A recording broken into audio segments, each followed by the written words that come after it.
Buddy, hello everybody. High Flyers Tag Team back here with another video again today. I talked about making a follow-up, and I'm gonna go through with it. I'm kind of tired.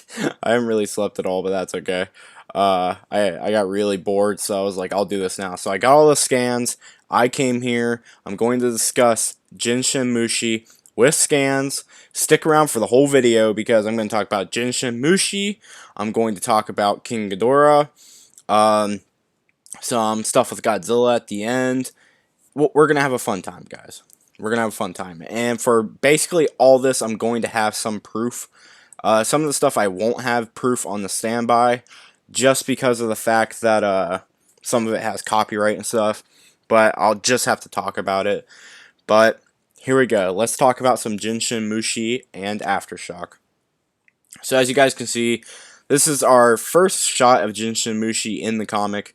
She's rising out of the ground, and we see her go and grab a nuclear sub, and she destroys it. Godzilla comes out of the water. This will be important for later on.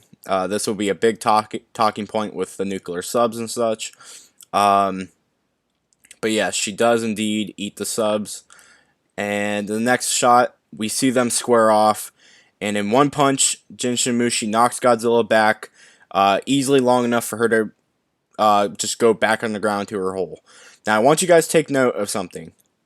Godzilla is not bleeding at all in this shot. There is no blood. Nothing's cut yet. He looks completely fine.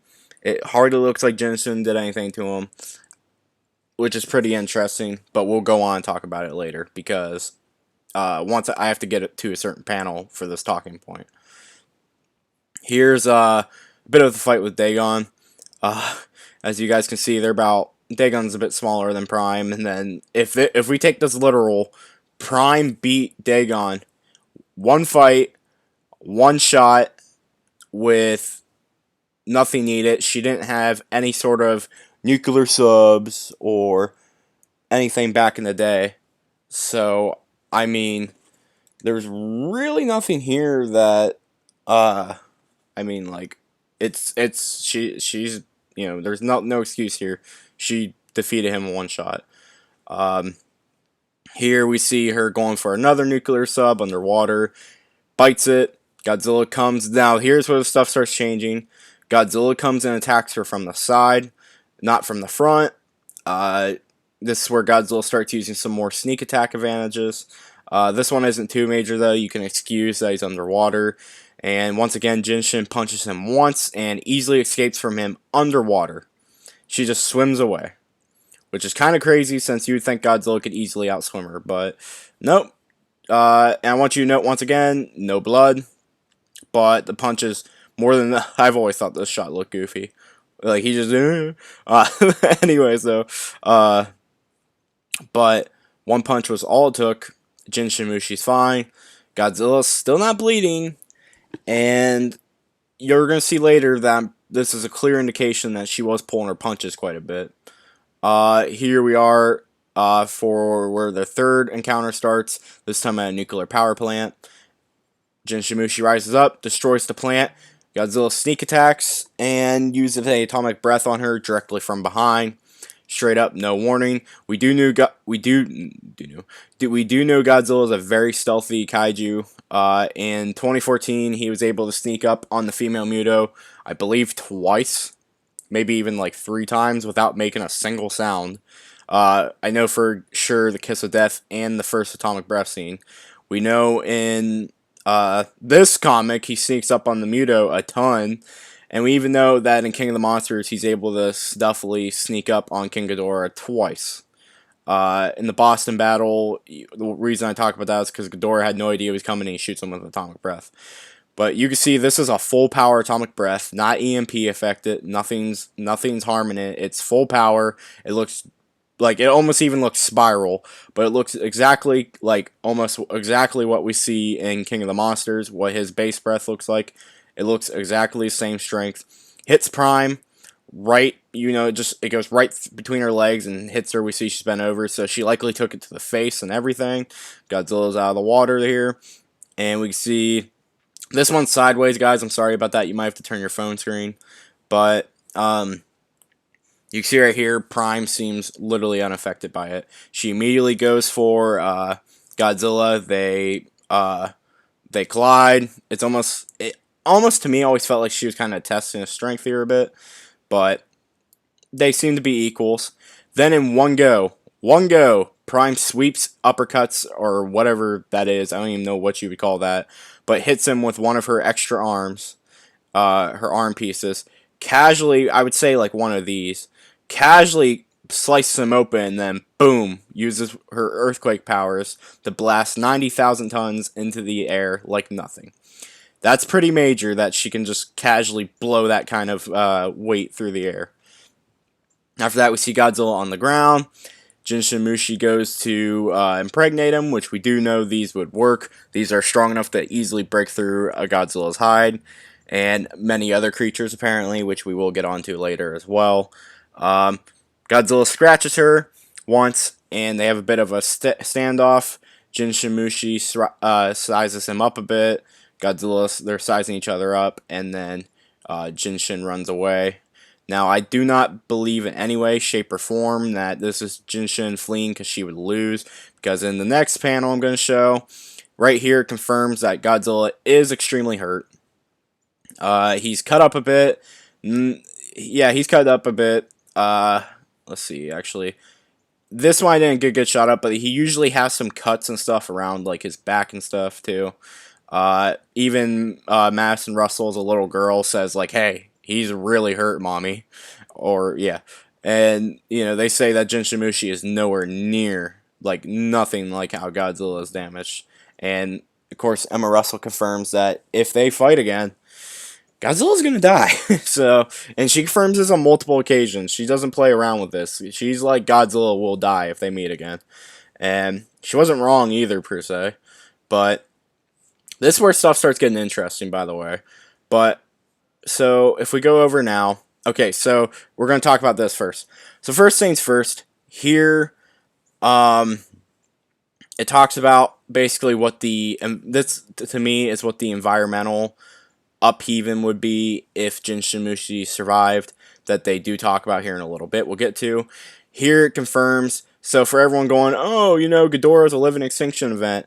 Yeah, well, he's not the only one. Up here, if I have the whole thing, it confirms that yes, there's been more than one creature like Godzilla in this position. We get that from the back of the book too. And Jinshin Mushi has indeed been responsible for multiple extinction events on Earth. Not just one, you know, not just a few, multiple extinction events. Mass extinction events, too. You know, like, not just like on a minor scale, like mass extinction events Jinshin Mushi is responsible for. So yeah, no, Jinshin Mushi, or Ghidorah, you know, Ghidorah's not the only living extinction event, because Jinshin Mushi is feared to be the same kind of thing. And I believe they say, we're going to go through the panels now. Here's the quote with the tectonic and environmental upheaving, possibly on a massive scale.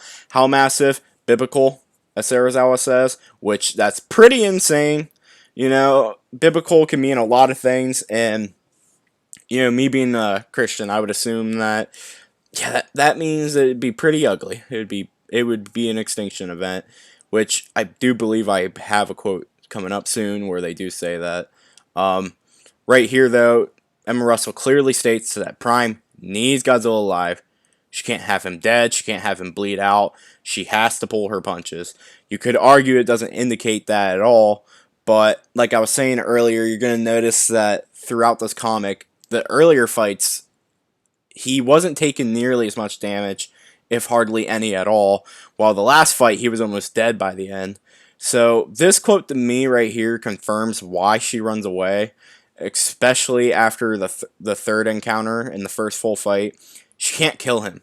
He was so close to being dead that if she put more effort into it, she likely would have just murdered Godzilla right there, and then boom, all this effort would be over. This one's an oddball. Sarazawa states Jinshin Mushi's getting stronger.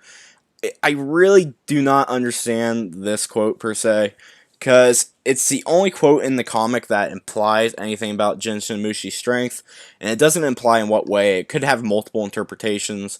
My guess might be it has to do something with possibly the fact that when she destroys the nuclear subs to get Godzilla's attention and stuff, which we will get onto here in a minute. I have the page for that too. She likely, as a side effect, gets an amp from it. Destroying the 2 nuclear subs, that's equal to, like, I believe my one friend says something like 333 nuclear warheads. That's a lot of energy if she's absorbing all of that, which I don't know if she is absorbing all of it, but she could be soaking all of it up too. However, we don't know if MUTO Prime amps up and grows in the same way that someone like Godzilla does, or Ghidorah. We don't know if she has anything above her base form, and it's the only thing I could say is that that might be what he means. She's getting stronger every time she destroys subs, but he could also be, there's multiple ways you can interpret her getting stronger, since it's very vague. It could mean that Godzilla's getting weaker, and in that way, Prime's getting stronger. Prime could maybe not be getting stronger literally at all, but it's more just like, hey, Godzilla's going to die soon. Prime's stronger than him. She's getting stronger than him each encounter. Or, hey, like, something like that. I mean, there's multiple ways you can interpret it. This one's just an oddball. I usually don't talk about this one, though, because it's just there's not enough context to really indicate exactly what he means. Alright, and here, with this one, it confirms that Jinshin Mushi used to use earthquakes to get Godzilla's attention, to provoke him into a fight he can't win. The nuclear reactors she attacked, they were all, the types that were perfectly tuned to Godzilla's senses. Jinshin Mushi's smart. That's it. This confirms why she goes after the stuff she does. She doesn't just go after, subs and stuff just for, just to power up. It confirms she does it to draw him out. Here's a panel about it. And her next one, and if you want to argue something about maybe like the subs aren't the same type, because I saw someone doing that, literally right here it says she's going for a decommissioned submarine power core plant storage site thing right now to draw him out, and then she specifically says if they meet again, it will kill him. So, next panel, right here, this is like the start of the fight. Prime completely focused on the humans. If you guys don't know what goes on in this comic, they try to mimic the pulse of the MUTO's eggs, and it goes wrong because they want to calm her down. And she's distracted on the humans, and then boom. This is the next panel. Godzilla just comes out of nowhere and tackles her. This is the 3rd time that Godzilla sneak attacks her. He basically, in every battle after the first one sneak attacks her, he doesn't play around, he sneak attacks. He goes for a weird stomp or something. Here, I don't really understand what... So here, he's not really bloody at all, I don't think. It's weird. He has like what looks like some scarring, and I would have to get my comic back out, but I believe there was a bit more coloration on this, but I believe this hit right here does start making him bleed a bit. I don't even know what this hit is, because it's not really a punch, it's more like she pushes him back. Here's what I would consider the first hit from Jinshin Mushi. So Godzilla's only got one hit. It looks like Prime basically pushed him back. And then here, that same hit, this is a follow-up. You see blood and stuff coming off Godzilla. I don't know why the coloration's all weird. But you see blood and stuff coming off Godzilla, and you see Godzilla scars from past battles. Godzilla gets mad, charges right under her, picks her up, which, by the way, insane Godzilla base form strength feat, because Prime is estimated to be potentially up to 110k metric tons, and Godzilla just casually lifts her up. But Prime does counter it. Godzilla lifts her, she just jumps off of him and charges up her Sonic Screech. Which, by the way, the way this looks, by the way, can we all just take a moment and say that looks fucking badass? And then the Sonic Screech shoots and just blasts off his, just completely shreds his dorsal plates. And potentially, I just noticed it is going through him too. Potentially, it could be hurting him in other ways as well. You can also see he's getting pretty bloody. You'll see later on, I'll show you guys exactly a panel where you can see how bad he got messed up. Here, you see Prime on his back, extremely hurt. Here's the Orca being used, and it distracts Prime. Godzilla gets up, and she's still distracted. Godzilla's injured with this. Again, here's an even better strength feat. Godzilla's on his deathbed, and he picks up Prime still, with a broken spine. Picks her up, a monster probably heavier than him potentially, if not the same weight. Picks her up and puts her on her back. So good job, Godzilla. But you can see all the blood and stuff, because as he starts right here, if you can see, yeah. So I've talked to a few people about this, and most of us feel that this probably is most of his scars lighting up and wounds, but it's kind of hard to tell. It would be really odd if the red is like just like his nuclear pulse energy, since he's shooting out blue pulses. I don't know.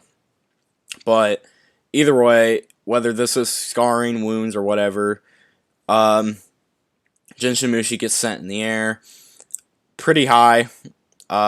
You can see the mountains and stuff in the background.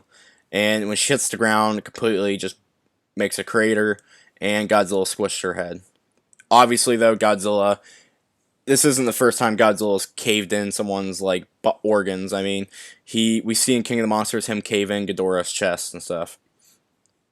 Then you can see a very injured, beat up. Oh yeah, those were definitely. Yeah, you could just see. You can see. Look at all of these wounds. You can just see all the scratches and stuff. For some reason, it's not very colored. I don't know what that was about. But you can see it. So yeah, all the stuff lighting up in this panel, yeah, those are all like wounds. But Godzilla wins. Again though, with like this fight, let's see. Again, Jinshin Mushi wins with 2 hits, basically. Unless you want to count her pushing him.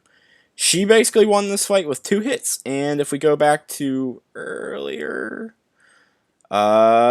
she wins this fight with 2 hits.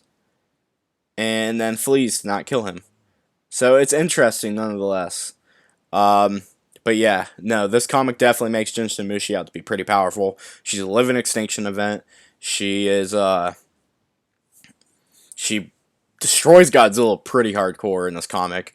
I mean, both of their fights, she beats him in like 2 hits. It's always just something like, she had him dead in 2 hits in that final battle. And like I said in the comic, they talk about how they hint potentially with the tectonic upheaving, she could potentially have the power, strength, maybe something to move tectonic plates. It's really hard. There's so much stuff that's also up for interpretation. But she is indeed an extinction event. And here's her species profile for anyone who hasn't read it. In it, so basically they say Jinshin Mushi is genetically programmed to find a suitable host to reproduce ovipositors. I'm sorry guys, I'm stupid. Guided by glands sensitive to the scent of uranium and Titan. And Titan's blood pierces the hide with a deadly speed and reflects a scorpion tail. So right there, it clearly says that she can impregnate any kaiju as long as it has uranium in its blood, which would be almost nearly all of them. And apparently she's responsible for many extinction events. I will say that the extinction event, obviously, will involve her a bit with the MUTOs, as I'm talking about, with the MUTOs destroying some stuff. But it's still, Prime on her own, like, Prime is still extremely powerful. You know, in the way Ghidorah has hurricanes and stuff to help him with his extinction event, Prime can just shake the earth, basically. So, I just want to go on to some Ghidorah stuff real quick and some Godzilla stuff before we wrap this up to help prove my point. I just want to say real quick, I do see some people taking quotes and stuff from the director where he says something like, the MUTOs were a warm-up for Godzilla, even though they almost killed him. I don't know how that'd be a pretty shitty warm-up if you ask me. But, guys, I just want you to know, like, directors have stuff like this before the movie comes out to build up their monster. Uh, do you guys remember when Shin Godzilla, Toho says Shin Godzilla was the most powerful Godzilla of like all time, and he was literally a god incarnated? Yeah, we didn't get that with the movie. We got like one of the weakest Godzillas ever. Do you guys remember, if anyone watches Dragon Ball here, do you remember like the times that they like they were talking about, oh, Jiren's stronger than the gods. Oh my god, Broly might be stronger than Beer. Like they do stuff like this all the time to just build up the new thing. They got to do something to build it up. So someone like Michael saying, "Oh man, King Ghidorah, nothing, he's a warm up." It doesn't mean anything if nothing adds up in the movie. But here we go. So here's some page numbers. So here's a point I wanted to make, and I made some other people about Ghidorah. Ghidorah cannot regenerate mid-battle, and that's going to be a major disadvantage if he's on the offense.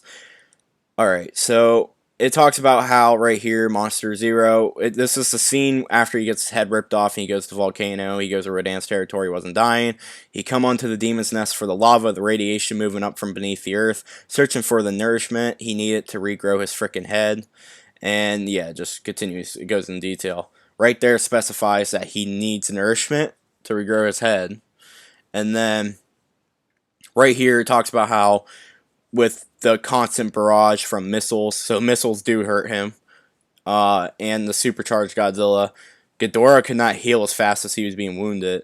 And he's trying to escape, by the way, from Godzilla. Like, he's trying to flee from him. I'm just saying that, yes, and this is canon, by the way, although soft canon, if it contradicts the movie a bit in terms of, like, scenes being there that shouldn't be and stuff, then, yes, indeed, that, then it didn't happen, but stuff like this does count. These little extra details, they don't contradict. In fact, this is almost like exactly how the movie is. Godzilla and the humans are beating the shit out of Ghidorah really bad. The book just adds a few extra more scenes of Godzilla beating the shit out of Ghidorah even more in supercharged form. Yeah, here it talks about Godzilla just shredding him, ripping him apart without Mothra's help.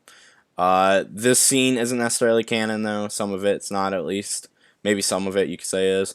And it talks about here, like, he can't do anything. He could regrow her head earlier, but now he was on the defense, can't do anything. Sorry, guys. Ghidorah, like, I love Ghidorah. He's my favorite incarnation, but I'm just saying, some stuff with, like, the regen and stuff, no, it's not going to help him in a fight against someone who can keep him on the defense. If you stay on the offense on him and you're powerful, like Jinshin, Mushi, or Godzilla, then yeah, you're screwed. I saw someone quote, or I don't have the quote, but I saw someone say something about, I'm getting on my Monsterverse Feats account. If you would like to follow it, go on ahead. So I saw someone state something about, apparently, Godzilla has really shitty endurance. I've literally made a whole post about this. So, we see the nuke in the movie. If you need to pull up the clips or watch the movie, do it.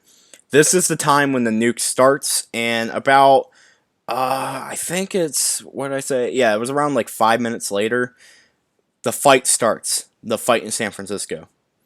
You can tell what scene this is. This is the nuke number, then, at the, so right here it says 13 minutes, 23 seconds, and before that it was an hour and 30. And the fight ends a few minutes after this as well. About 3 minutes, I think. 2 or 3 minutes after this is shown. So basically, this confirms that the fight in San Francisco lasts for an hour and 10 minutes. Plus, on top of that, Godzilla fought the male MUTO for an unknown period of time in Honolulu. And then traveled constantly. I saw some people say something about, they have crap endurance now. Godzilla has pretty good endurance. And he was pretty fresh at the start, or not, I wouldn't say fresh, but, I mean, he seemed like he had a pretty good standing at the start of the fight in San Francisco. I just saw someone trying to say that's why MUTO Prime did so well. I was like, no, there's nothing to do with endurance in that. Like, MUTO Prime would be tiring herself out too, likely, as well. I mean, she's traveling probably a lot more than him. He's swimming. She's digging through all sorts of stuff and everything. I'm just saying that there's literally nothing at all to indicate that Godzilla has weak endurance. I also want to say something too. I saw some arguments about Ghidorah, if he's even or not. If you want my opinion on it, Ghidorah and Godzilla in 2019 and their base forms were semi-even. With the difference being that Godzilla, I can hear my dog barking outside. But the difference is that Godzilla was indeed, I can't show it because it's copyrighted, but the fight in Antarctica, I did a count. Ghidorah got 5 hits, Godzilla got 3. There was many times that they had standstills. Ghidorah slightly pushed Ghidorah back, or Ghidorah slightly pushed Godzilla back. Yeah, it's early. A few times, and Ghidorah was just slightly above Godzilla in its base form. Nothing too crazy. In the water, Godzilla destroys Ghidorah. On land, they're somewhat even, with Ghidorah having a slight advantage in Antarctica. Godzilla got pushed into a hole, not really fair. He just gets right back up and is ready for another round. Again, though, and then we go in Boston. I believe someone calculated Ghidorah only got like 2 or 3 hits before going supercharged. And most of them weren't critical at all. Actually, I think it might have only been like 2. Oh, my other dog's inside to drink some water now, but we're about to wrap this up anyways. So just don't mind that.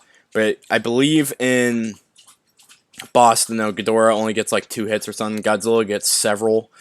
I believe someone calculated, someone took the time and they said he got like 10 or 11 hits. And we see Godzilla do stuff like just yeet Ghidorah around casually, like he just ragdolls Ghidorah. Some people want to say, oh, but Mothra helped him. Mothra held him down for 1 hit. I really don't see what the big deal is. We see later on that Ghidorah's back up and having a good old fight 1v1 again with Godzilla. And then every time we cut back to it, we see stuff like Godzilla slamming Ghidorah's head through buildings and him becoming desperate to go supercharged. I mean, I'm just saying, we see like throughout the fight that Ghidorah is in no way an equal to supercharged Godzilla. He gets a couple good hits because he's fast. That's it. He doesn't get any good gravity beams, or he doesn't get like, there's just nothing really major there he does. Like I said, he gets the triple choke slam. That's about it. In the extended version of the clip, Godzilla, whenever they collide, unlike Antarctica where they even and they make the boom, Godzilla throws Ghidorah back, completely overpowers them on the charge whenever they slam into each other. I'm just saying, guys, no, supercharged Godzilla is way above Ghidorah. Base Ghidorah, that is. Supercharged Ghidorah is way above supercharged Godzilla. But Godzilla and Ghidorah in their base, Ghidorah slightly above Godzilla, but nothing like Jinshin Mushi was. And yeah, that's all I have to say. Here's the scans. Here's the proof. I'm not lying. I went more in depth on both ends. I'll let you guys handle the debate down, in the comments below. You guys do you. But I put the proof out there. You guys saw everything. I don't know if there's calculations for any of this or not. I would have to look up on it. But I'm just saying, overall, yes, I believe Jinshin Mushi could take Ghidorah.